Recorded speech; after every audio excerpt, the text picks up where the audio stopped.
everybody!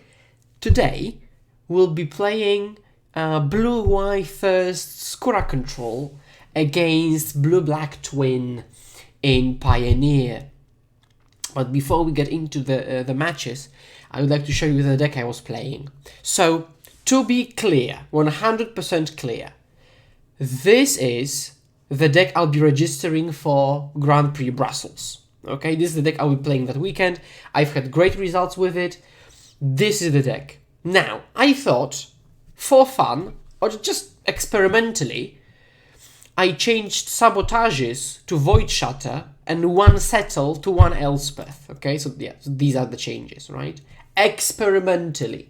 Okay, so don't now just jump on it. Okay, experimentally. Because now I have to play test to see if something's good or not, right? And when I was playing the league, I played against Blue-Black Twin, and I thought the match was quite interesting, so I want to go through that. Everything else is quite standard.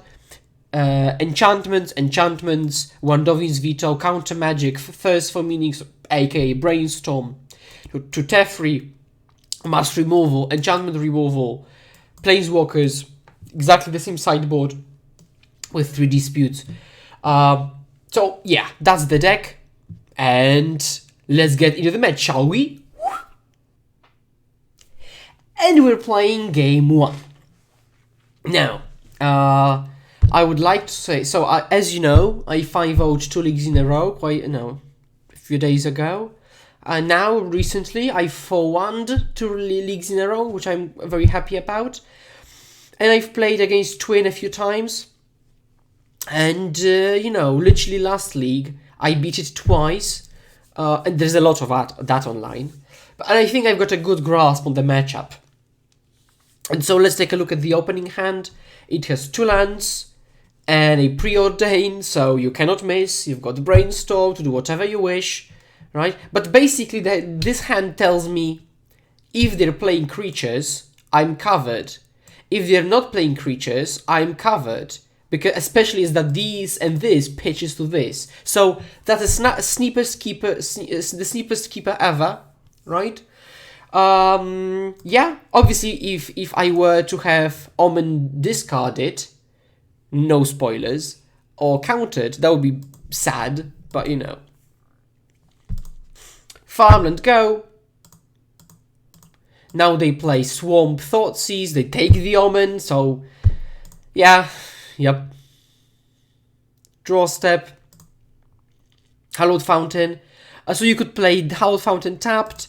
I personally do that, to preserve my life total because I don't know it's twin yet. It could be something of green-black deck, right? So I want to be very safe. I see Fabled Passage go. Okay. Now I draw a Silhouette, which is not the best. And actually now, I think I may have misplayed. Because, yeah, so, okay, I will just show you what I do and tell me what you think, okay? I'll just click, poop, pass, crack, yeah. And I think I misplayed. Because this hand is very bad now, right? Obviously, what fixes this hand is Brainstorm. The problem is that they might have counterspells, like a Sensor, right? Or a Negate, okay? They don't play that many, but they do. And I could have done it on my turn to prevent their interaction, and I really don't care what they play on their turn because they don't have any scary plays. So I think that's what I should have done.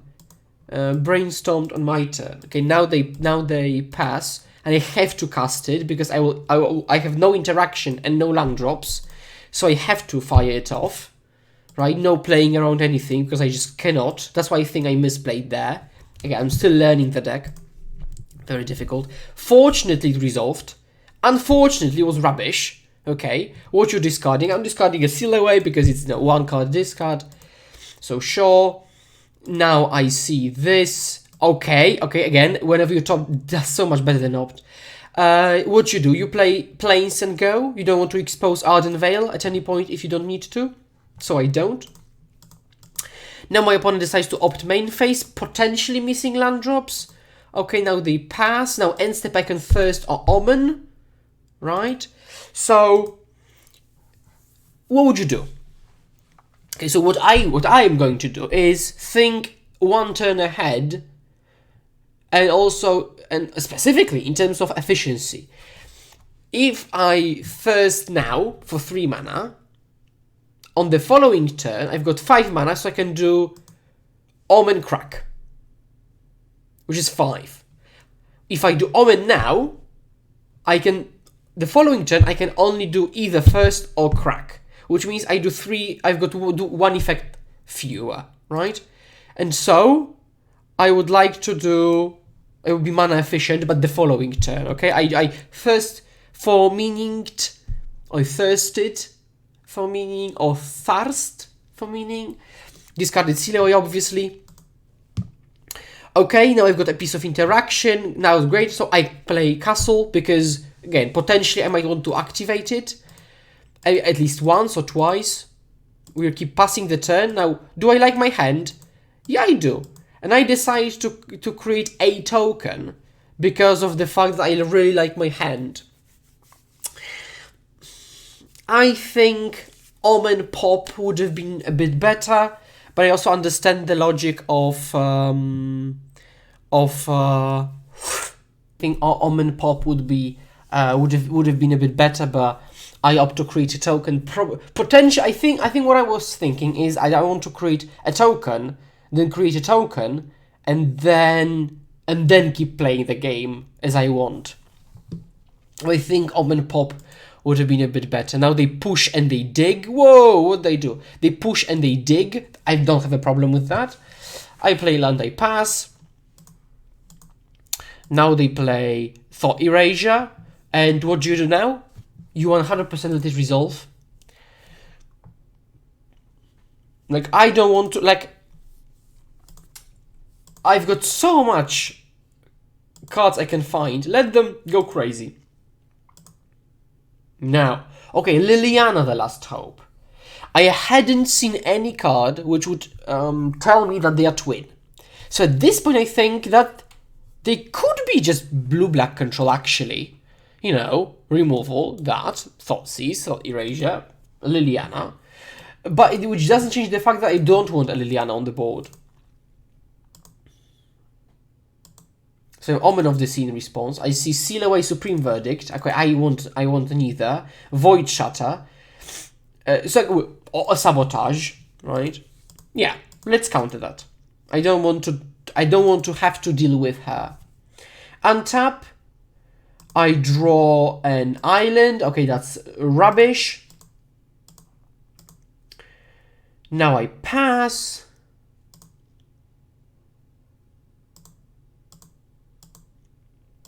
They opt main phase, that's not a problem, obviously. They pass again, and now there is the question again, do I push the Omen thing, or I create a token again? I think, yeah, I have to go for Omen, because I have no interaction. Or I want further things to either push my advantage, because we're playing instant speed, for example, a Brainstorm, or I would like to have interaction. Now I see Teferi, Hero of Dominaria. So yes, I do want Teferi, Hero of Dominaria. And now on top of that, I can create a token. Okay, now they dig. Okay, they dig. Another Teferi, Hero of Dominaria. They've tapped out. Okay, so I just push the advantage. I don't play land yet, because I might draw a blue castle. Yeah, sure, Omen. So play a land, attack, pass, and tap. Now, because of the way their deck functions, they have to combo me fully on their turn now. So, for example, like that, they will play the inverter, and then they will be able to play the oracle, right? So what I do in response, okay, my hand is, again, shitty, really. I haven't drawn that much interaction. I've drawn 2 counter spells out of plenty. So let's Omen in response, right? I've seen so much removal. A dig and a Hallowed Fountain. I cannot dig because I don't have mana, so double bottom. I draw an island, so I say, show me the combo. And they don't show me the combo. They just cycled, but they cycled a sensor in response to the trigger. So in their deck, they've got, if I remember correctly, a dig, a sensor, and something else. I left Void Shot on top because I cracked one of the omens. Now I can use a Teferi, go up with the Teferi. Okay, I go draw Castle Vantress. I've got enough mana to Supreme Verdict. Yeah, and I pass the turn. Okay. Treading the water, but Thassa's Oracle. I have to counter it, because otherwise I lose. They have Drown in the lock. Yep, and I lose. Womp womp. See you next game. Game 2! Okay, so sideboarding. I cut 4 Supreme Verdict, which is dead, 4 Seal Away, which is bad, and to dig, because I brought in 3 Rip, okay, 3 Dispute, so that's 6, 3 Mentor, so that's 9, and 1 Veto, and that's 10, okay? Now, the thing here is that having played this matchup just a bit more, I'm thinking about playing Seal Away instead, because I left Silk Wrap in the deck, right? And I think there are 3 approaches. 1, leave Silk Wrap in the deck. 2, leave Dig Through Time in the deck, because you can still ditch it to Thirst for Meaning. So if you have a Rip, but if you don't have a Rip, it's still a Dig. And 3, and that's my favorite one probably, is keeping Seal Away. So the thing here is that they can play like Jace Vriz Prodigy, which I blank with Rest in Peace actually. I've had people play Thief of Sanity on me, you know, or Inverter of Truth. So I think it's best to keep 2 Seal Aways in the deck, because again you can pitch them, and much better than a Dig, because with Dig you have to ditch a card alongside it, right? While with Silk Wrap you just discard a Silk Wrap. Right? Now post board, because pre-board the game is, you know, I have a lot of dead cards, they have a lot of dead cards, and we're kind of treading water. But here, there are a few key things going on. And that's the fact that they cannot combo you out of nowhere until it's turn 6. And that's crucial, because it means that I can resolve a Teferi on the play, and they will untap, not kill me, and then I can untap. It also means that spells like Rest in Peace early, or Monastery Mentor, especially early, are excellent, right? So game 1 we have way less ways to punish them, but on the other hand we've got much better card selection. Okay, that's an over-exaggeration. Absolute over-exaggeration. Because they've got a shitload of like opts and digs and all of that. But okay, post-board, I think it's much better. Now, another point I want to make is that they don't have that much card advantage. Except for Dig, they just don't. While we do, right? So they can keep 1-for-1-ing us, right, with their discard spells. But actually, like, they don't go anywhere with that. Because on top of that, they have to play 2 spells, and they have to resolve, so they have to have counter magic to protect it, potentially. So that's our way to win this matchup, okay? Operate on the... very early Haymaker, like a Rip, or like a Monastery Mentor, or like a Teferi, small Teferi. Then we play on the card advantage axes. Yeah, and then, you know, and we just take over the game. Now, why Rest in Peace is good, because that might not be obvious, is that Rest in Peace will 1, blank their 4 digs, 2, it blanks some kind of other spells they play, like Jace Vriz Prodigy out of the board, or Drown in the Lock they play main deck, and 3, it makes them have to combo off in the same turn. Because if they play Inverter, and they put 0 cards in their deck because of Rip, and they don't combo off on the same turn, they will just pass to me, I'll pass back, and they will lose to the checking of the game state actions, and they will, because they have no cards in the graveyard, they will lose to that. So Rip is excellent, I believe, right? And I look at this hand. Okay, let's come to the match after all the tips. Now this is the hand I think is excellent. And remember, you cannot mulligan too aggressively or too much against a discard heavy deck. So yeah, 100 keeping that. If I was on the draw, I would have played an untapped blue, to counter Thought Erasure, but I'm on the play, so that's not a consideration. Now I see a blue land. No, so again, they cannot counter a rip. So yes, slamming the rip. Now what they do, they also pass. Okay, so probably more of a controlling hand. Okay, yes, we'll be playing kind of this controlling game then. Yeah, they cycle a Fetid Pulse, no problem. They play a Thought Seize. I decide to dispute it. So now the logic is that if this resolves, I think they'll take dispute anyway. But by doing it this way, I deny them the choice. And if they have their own dispute, they waste both their spells, right? Which they do, right? And they'll take the cast out, which is like, okay, castle, it's fine. Now you have to play the castle, one of the castles, to be able to play another castle next turn, and then to be able to choose which you would like to use. Oracle, sure, this is like this secret plan of beatdown. This card is very good, actually, like on its own, is a very good card. Now, so the choice is, do I cycle cast out or not? And I think I actually do, because my hand is bad. You know, it's just bad. Okay, a land. I think you can guess where this is going. Okay, but let's play the blue castle and pass. I hope Rip is doing some heavy lifting. They've got 5 cards in hand, opting. I've got 3, and that's just nothing. So, yep. You know, this is... I feel I'm very behind now. So how do you win? So now, that's actually another point. People who want to play 3 white castles, okay, I think they are mistaken by playing 2 white castles. I think 3 white castles. I think 3 is too much, because I think the white castle in itself is just bad. Like, you play it because that's a win condition, which has no cost to it, and is great in the mirror. But other than that, you will always want to blue castle, because people, okay, post-board is a bit different, but pre-board, they have all the removal or creatures. And if you keep using the white castle, and then they stop your creatures by having a board state or using a mass removal or something, then you have lost all the turns you've devoted to advancing your game.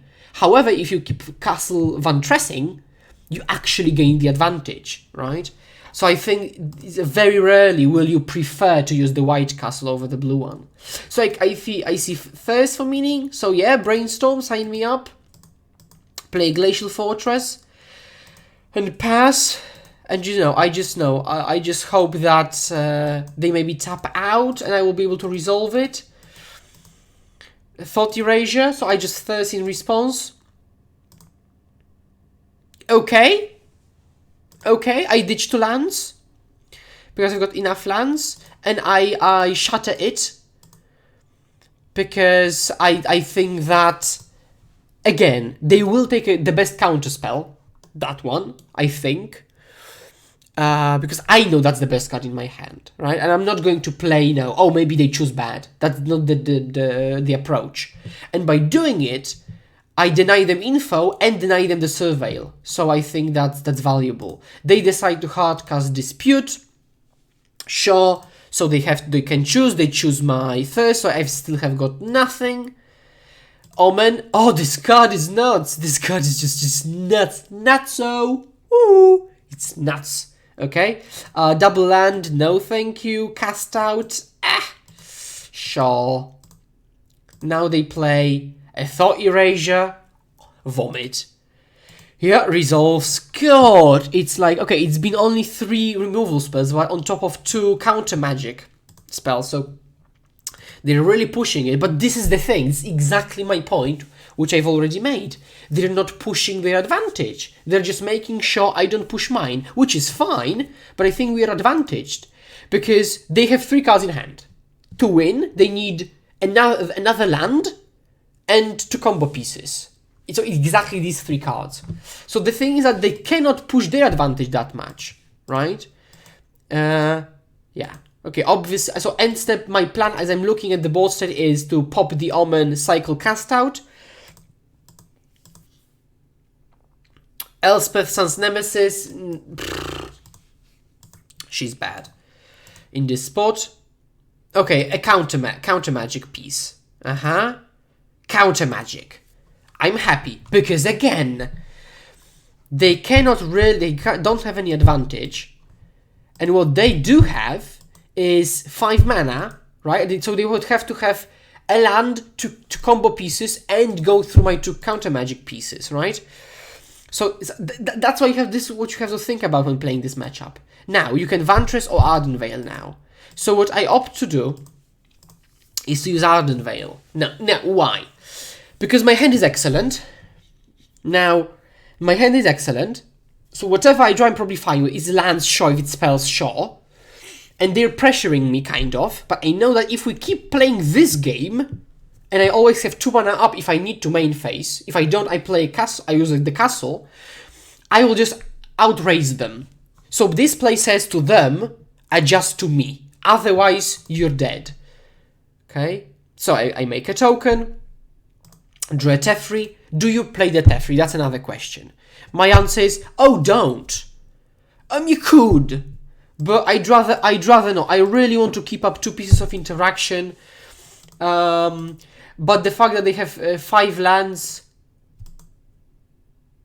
Let me think about it, actually. Wait. If I play the Teferi and they counter that, they have 2 cards in hand. Then they play a 6th land. Yeah, I think... Actually, yeah, I think I've missed... I think when I was playing the match, I didn't count all of that. That's why replaying the matches is excellent. You learn a lot. Now, I can see that if I play the Teferi, there is no worst case scenario. Because they've got 5 lands. If I play the Teferi, right, they've got 3 cards in hand. So let's say so if they don't counter... Okay, if they don't counter Teferi... If they don't counter Teferi, they draw their 4th card. Yeah, and they have got 6 mana. Right. So exactly. Yeah, so I think if they had more lands, I wouldn't, because they could have Thoughtseize, something like... So yeah, no, Thoughtseize wouldn't work either. So yeah, I think I'm glad we can all agree on that. That's great. It's double cycle plus opt, so their hand is now completely different than it was. Yeah. I think I should have time raveled. Raveled. Yeah. So to anybody who caught that themselves and see the logic, because of their card economics and all of that, kudos to you. Okay, I keep my strategy, so create 2 tokens, because now we are, let's say, even. They drown in the locked one of the tokens. Now I draw Omen of the Sea, so I really don't want to tap out. But now, if I Omen and then Teferi, it makes some really nice value, but they've got 6 lands now. Okay, they attack with both. Sure, now they... Oracle. So yeah, I decide to fire it off, because they've got 2 cards in hand. Exactly 2, right? So they negate in response. I actually go and fight, because again, and that's exactly this is the point. It's not about the fact that I shouldn't maybe counter the Oracle. It's about the fact that I've got 1 card in hand. Let's assume it's one of the combo pieces, probably Inverter. And they've already used 3 Oracles.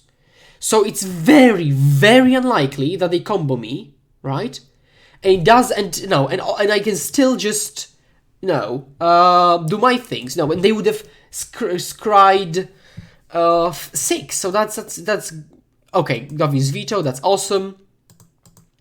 Now I play a Teferi, go up, and I don't attack because I will chump to block the Teferi to not block Teferi, but save Teferi. But they decide to go face. So I don't block. No, I don't care. No, my life total, whenever it's greater than 1, it doesn't matter. Now I can safely Omen of the Sea end step. So I'm glad about that. Let's see what happens. I see Monastery Mentor. I'm in. This is brilliant. They've got 2 cards because even though they've cast counter, cantrips, discard, counter, cantrip, discard, counter magic, they don't have any card advantage. So on this front, I'm way more advantaged than they are. And what I do now is, let's bounce the Omen and draw a card. Play a land, play a Mentor, and pass. And I've got still Omen Veto up. So technically, they could play Inverter Oracle, right? But don't play around things you can't play around, right? This is my winning line, so that's what I'm doing. And this is what control players don't do enough. They don't take calculated risk. You need to take but again, not like, no, oh, I'll keep a one lander because why not? So I see Omen Veto on top. So I just take Omen into Omen, trigger Mentor. Let's see what I see. I will see Veto and a land, but they concede because they cannot win. Bow, bow, bow. You're dead. Yeah, we're 1-1. Game 3. Game 3. Game 3. Game 3. Game 3. I look at this hand and what do you think? I think it's nuts. Okay? Because again, it's about pressing the early advantage. That's 1. 2. Lands. I'm on the draw. And I need to draw the third land. So I have 1, 2, 3 draw steps. I play 25 lands, okay? Another point, I've got Cast Out to go even one card deeper. So yeah, I think this hand is brilliant. So what do? They cast Thoughtseize, take Rip. Rip is very good. Rip is very good. Okay, play a land, go. I play Plains to be able to cycle. But obviously Omen will fix all the problems. Thoughtseize resolves. They take the rest in peace. Okay, so this game will be more difficult because again, Rip is excellent. It shuts off it basically shuts off their only card advantage spell, which is Dig, and it's very good, right? And that's huge. That's huge because of my previous point, right? The card advantage front. So if you're paying attention, you know that that this is very good. They play a tapped land, so I cycle Cast Out. I hit a land drop. Okay, Teferi is not the good now. Okay, play an island, go. Oh, that was very good actually. Yeah, I really like that. I main phase Omen. I main phase Omen because I didn't have blue, and it's way more important to hit the blue, and I know what I'm looking for, right? So if I know what I'm looking for, might as well do it main phase, and they cannot punish me in any way. I really like that play. Yeah, that was nice. A Dispute, okay, that's nice. So now, the power of Omen again, contrary to Opt. I can now pass, and if they do nothing, I can crack Omen. Which I will. Now, what are we looking for? I think we're looking for another land and some kind of instant speed card advantage. Another Blue Souls would be good because now I realistically have one counter spell. So preferably a blue land. Exactly not that. So yeah, I said preferably blue land. Literally not a blue land. Now, do I have time to field? Do I want to have time to field? Well, I'll take Plains, really. Oh, that's tough. And now thinking about it, I would take Field of Ruin. But if I remember correctly, I left Plains on top. If I remember the game correctly, and yeah, I did. I think I would have, and that's exactly. Oh god, that was like woof end step. Yeah, again, yeah. They draw a lot. That's another point I want to mention. Is that when you're playing the game, you're very often not thinking about the things you should be thinking about sometimes. And it's also this time pressure and all of that. I mean, I know I'm up on clock. I'm always up on clock because I play quite fast, actually. But if I don't play as well as I would like to, you know? I don't play as well as I would like to. I have kind of high expectations for me when I'm playing a control deck. And I sometimes don't meet these expectations, unfortunately. So I may be good enough, but it's not as good as I would like to. A Syncopate, okay, that's excellent, because now I can have 2 counter magic cards up. And now I can do the castle thing. Wait. Okay, this is such a key moment. It's not about the fact that they're playing Jace, I can counter Jace, and we can move on. But let's stop for why would they slam Jace? Really? Okay? So what I'm thinking about is they don't have the tools to set up. Because if they did, they would. They don't have the tools to set up and they just jam into open mana. If that's the case, and they hadn't cast a Thoughtseize, what I'm thinking is that they have a mystical dispute. Right? And they see a situation where I cast, let's say, a Syncopate or a Sabotage or something like that. Then they dispute it. They have a Jace. And they have some kind of engine going, because otherwise their hand is not set upable, let's say, right? So this is what I'm saying. And this is the thought I will have in my head, because it will let me guide the whole game. And that's crucial, okay? You cannot only play the cards you've got. You have to kind of analyze the whole thing around it. So at this point, I'm thinking, okay, they cannot set up, so that's what they're doing. Now, what I have to think is, if they have a dispute, what do I do then? Okay? I think they have to have a dispute. So if that's the case, I want to either 100% counter the Jace, which I could using my own dispute, or I can play Syncopate for 2, make them use their dispute, and I can dispute back. Or I can cast a Syncopate, they can dispute, I say resolves, play Teferi minus, because they cannot combo me, because they have 6 cards in the graveyard.